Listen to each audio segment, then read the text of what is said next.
Hi, I'm Elizabeth Wartluft. I teach Argentine tango and other dances in Portland, Oregon. If you're new, thanks for trying out my channel. If you've been here before, thanks for continuing to watch me and dance along with me. All the drills I'm going to show you today are drills we do in my body dynamics class. So if you're in Portland on Monday nights, drop by to the Alma studio and do these along with us.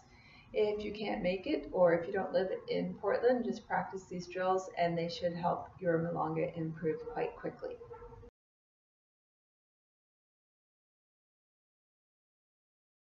One of the drills that I usually use for doing Milonga is practicing Traspies, front, side, and back, first barefoot and then in shoes. When you do a Traspies, you want to try to land in the same line, so you're moving on the back so you can see. You can move so that you're stepping under your belly button if you go front or back. When you go sideways, you have to let your body get there and come back. So for Milonga, this is even more important than tango or vals because you have to do it faster, so you have to be more efficient and more correct with the movement. So that same Traspies, and then the other side. So I usually go front, side, back. Each time I do that move, I'll show it from the side and a little closer.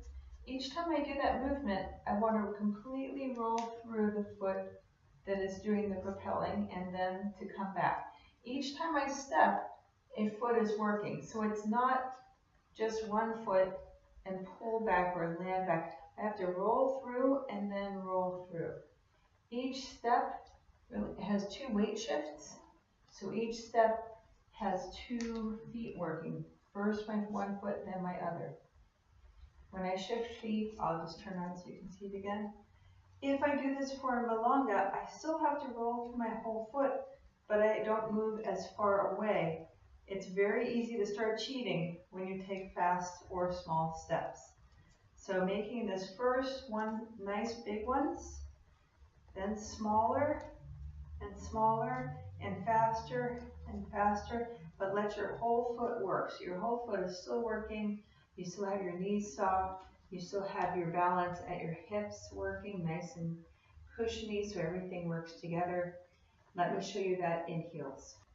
Now let's do the same exercise with music and in heels.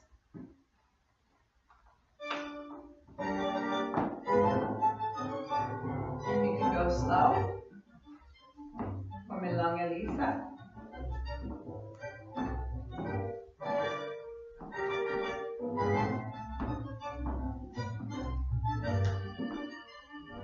And after you've done that a couple times, see if you can pick up the speed.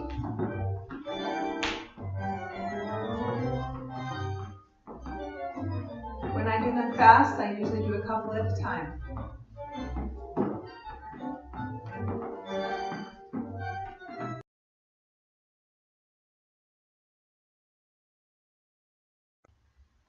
Another drill I like to practice is going to the cross in all 4 directions so that you're ready for moves that have crosses in them, such as Pepito's cross va-et-vient and other moves I like to do in class. So we practice to the cross, to the right, to the left, front and back, and getting used to using your contour body correctly to get your whole body in balance so that you can unwind quickly without tripping yourself. This is pretty important, especially in Milonga.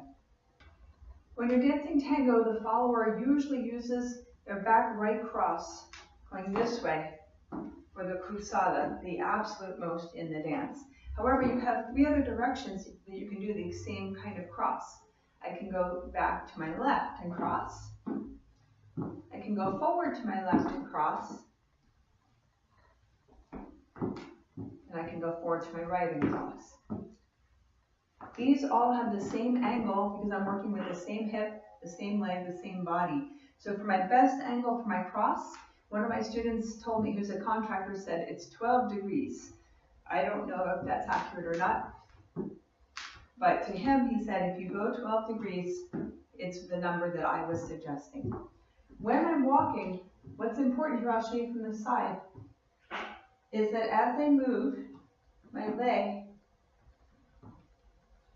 releases right here.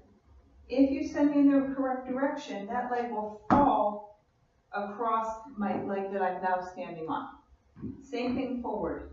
If I roll through my back foot, there's a point at which I have a free leg, completely free right here. If the leader moves me at the correct diagonal, that's going to fall into that space. I put an X on the floor because I found that my dyslexic students have a hard time doing this next drill because it's just too directional for right, left, forward, back. It's very confusing.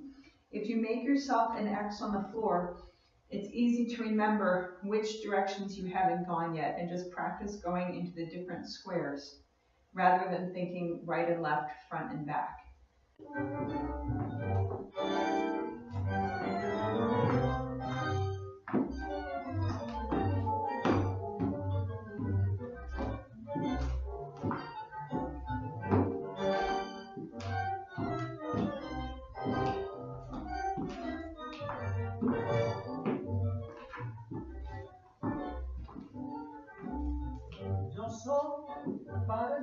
So you can go one, come back, come here, come back, come here, come back. So you can always start in the middle. If that's confusing to you, just go back to the X every single time.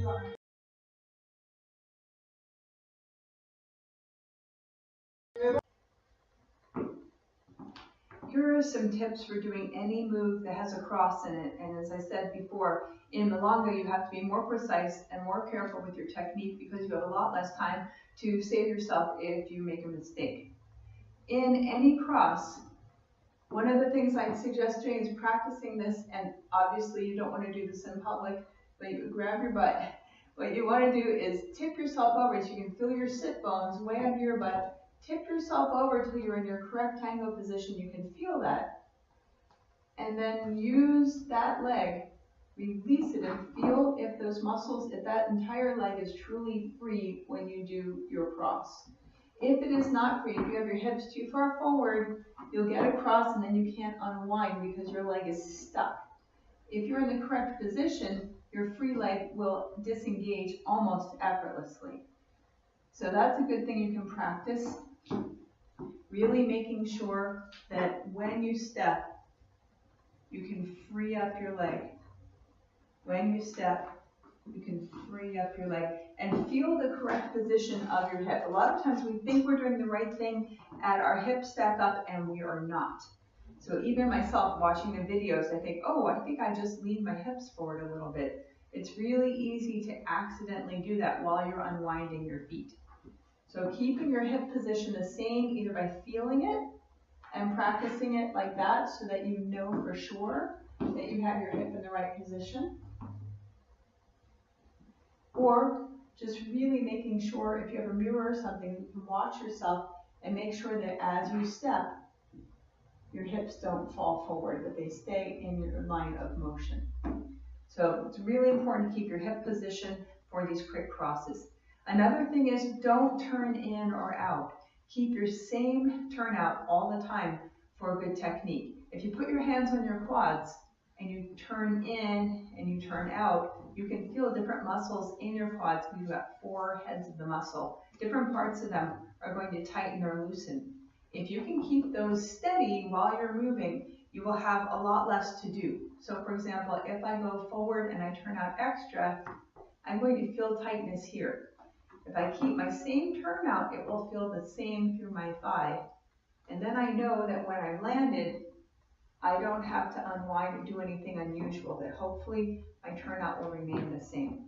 Same thing going backwards and making sure that you don't turn out, that you use the same setup the whole time will allow you to have a lot less work, which means you can do these motions a lot faster if you don't have to do any unusual wind or unwind during the move.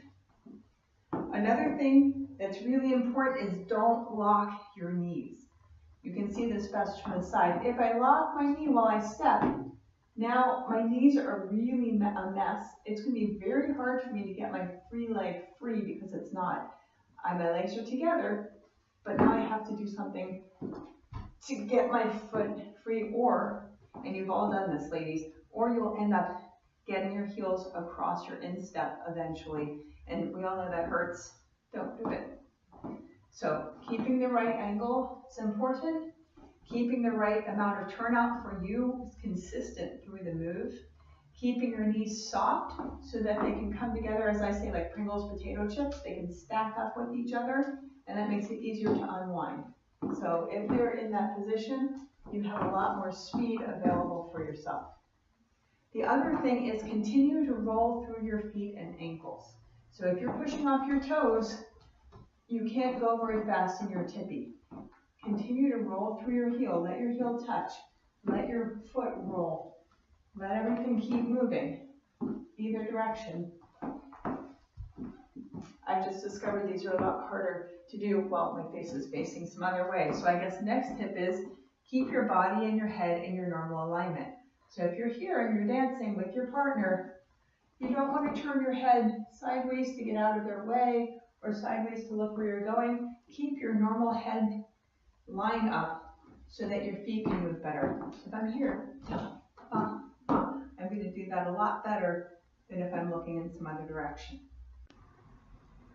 Thanks for watching, and I hope you have a wonderful week.